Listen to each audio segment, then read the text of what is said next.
Hi, and welcome to the next episode of the Naria Lemire Show. And I'm your host, Naria. For those of you who are new, I am a registered dietitian who specializes in gun health and longevity. I also help individuals with many other health conditions, including obesity, fatty liver, and gastritis. Now, today's episode include my 5 tips for healthy aging and of course, longevity. Guys, it's not about today. It's not about today. We want to focus on how we're going to feel in 5 years, in 10 years, in 20. How do we want those older years to feel? Because again, most likely you're going to get there, right? And if you feel like, hey, at 60, my life's done, friends, you may be alive till 90, 100. How do you want those 30, 40 years to be? Your behaviors today will largely dictate that. Now, as usual, I want to start with sharing a few experiences I've had when I used to work at a long-term care facility. Now, during this time, and it's interesting because it was like the peak of COVID. I was there during like COVID. We were the only facility that was taking patients. This was, back in the day when I was working as a dietitian, doing tube feedings and so forth. So when I started this facility, there was maybe 10, 15 tube feeders. When COVID hit, it like quadrupled. It was so many tube feeders and so forth. But what's one thing I noticed working with this aging population or aged population? What did I notice? Their lean body mass was incredibly low. Their protein intake was almost none. When an individual hits this older age, we're able to kind of see the path during the falls. When they fall, it starts to be a big concern. So what do we want to do today? We want to prevent that. We want to build that lean body mass. We want to make sure that we're doing everything in our power today to have that body when we get older that's going to support that type of lifestyle, age, activities, and so forth. Do you want to age and have fun, or do you want to age and just sit on the couch all day and watch everyone else have fun? I don't know about you, but I want to go and have fun. I want to be in that older age, still snorkeling, still doing things that I enjoy. Now, for the first tip for today, strength training. Strength training is huge. If you're not already doing that, I don't care how old you are, please start. For my sanity, please start. Strength training is such a must. Of course, cardiovascular activities, running, jogging, swimming, cycling, all that good stuff. Of course, definitely. But when we think about strength training, it should be at least 4 times a week. Bare minimum. No matter what age you are. Honestly, I love strength training. Personally, I just absolutely love it. If you were following me a few years ago, I was cycling all the time, which I do love. But I just absolutely know the importance of this movement, of doing the strength training, growing your muscles, just really supporting increased lean body mass. It's just so important. If you haven't started, make sure to start. Can't give that out. And as you start to do this, the younger you are, when you get to that older age, you're less risk for those falls, for those fractures, with simple things. Sometimes just, hey, I'm going down the stairs. Let's prevent that fall. I'm holding groceries. Let's prevent that fall. I'm going to swimming. Well, not that you can fall when you're swimming, but horrible example. My point is, work on strength training today so your tomorrow is something you can look forward to do, right? You want to look forward to these things. Number 2, protein intake. Now, yeah, I know I say it a lot for individuals like on the younger years, but friends, I've met so many individuals from, let's say, 20 to 80 that just are not meeting their protein goals. You really have to, especially if you're getting older and older, meet your protein goals. Now, the next question is, all right, how much protein am I supposed to have? Nice and easy starter for everyone, just 20 to 30 grams a meal. Okay, that's your starter point. If you think, what's 20 to 30 grams? How does that look like? There's so many different YouTube videos. You can literally go on YouTube and put how to measure your protein, how to read nutrition facts labels. Actually, I may have a video. If not, I'll create one. But let me know if you have these questions. You can also comment below. But a good starter goal is 20 to 30 grams.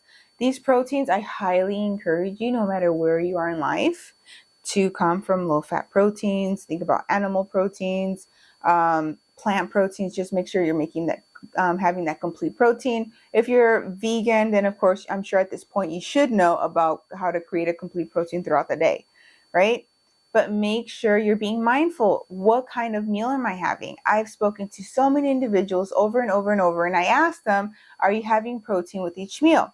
Like, yeah, okay. So tell me what you had to eat yesterday. 2 meals without protein, or maybe 5 grams of protein. I'm thinking, you just said yes to the protein. You literally have 5 grams and now it's dinner and you may have 15. Way too low. That is not going to support increasing that lean body mass, right? So especially if you're doing all this physical activity, you're doing all the strength training and you're not getting enough protein, don't do that, please. Like, it's going to stress me out. It's just going to stress me out, like, beyond. So please don't do that. Now, remember, it has to be something you enjoy, something that's easy for you. Examples of easy proteins are canned tuna in water, sardines. You can do supplements like protein shakes, some powdered, ones that are ready to go, Greek yogurt in the big box, and the individual ones ready to go. Think of how you can make meeting your protein goal today easy. So as you age, it's just natural. As you age, you keep that lean body mass as you're doing these workouts and as you increase your protein. There is no right or wrong protein, but I will say again, we want to aim towards the lower fat proteins, but make sure you're making it simple. One of the biggest things I see with people as they're pursuing their weight management goals, health goals, longevity goals, gut health goals, whatever goals you have, is they haven't simplified the process enough for it to be sustainable. Way too often to where, yes, I can do this. There's go hard month 1, month 2, month 3, month 4, and then it's like, where did you go? Right? Because it didn't simplify it. When I speak to people and I say simplify it, that's literally what I mean. Simplify it. I always like to give the example of, what would a 13-year-old be willing to do at home that does not want to cook, does not want to do anything? What would they be willing to do? Simplify that simple. That's how simple I want you to simplify it. Okay? Third one. Can't get away from talking about this. I am a dietitian here. Okay? It's like ingrained in my soul here. Balanced nutrition. Having a well-balanced plate. What does that mean? When you think of each food group, I really want you to consider, what is this food doing for me? When I'm eating my proteins, what is it doing? When I'm eating my fats, what is it doing? When I'm eating my carbs, what is it doing? And how much of these guys do I need? That is so important. Your macros may be different from your neighbor, from your friend, from your twin, of course, because it's going to be depending on you, depending on your lifestyle. But when you think about a healthy plate, nice and easy, if you're like, I don't even want to think about counting grams or counting or using scales or any of that stuff, just use use your eyes. Is half of the plate, do I have my fiber? Do I have my color? Yeah, okay, check mark. What am I getting here? The fiber, the vitamins, the minerals. Okay, nice, I love it. What's next? Protein. Do I have maybe you can start using the palm size model. That's always a nice and easy start. Do I have my low fat protein? What kind of protein do I have? Okay, cool. Next, my starch. Am I having starch at every meal? What kind of starch? How much? What is it giving me? I just made a video the other day about how to choose your starches, to choose high protein, high fiber starches. I'm not saying that you can't have the other ones. There's no such thing as good or bad food. You should already know this if you're on this episode. But most of your foods should contain protein and fiber, because why? Most people aren't meeting their goals. So make sure when you're creating your meals, you're very mindful with it. Is it balanced?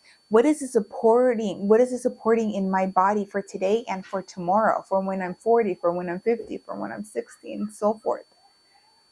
Sometimes we don't think about how we're going to feel later. As someone who's been stuck in bed in a wheelchair for years, I am telling you, you do not want to be there.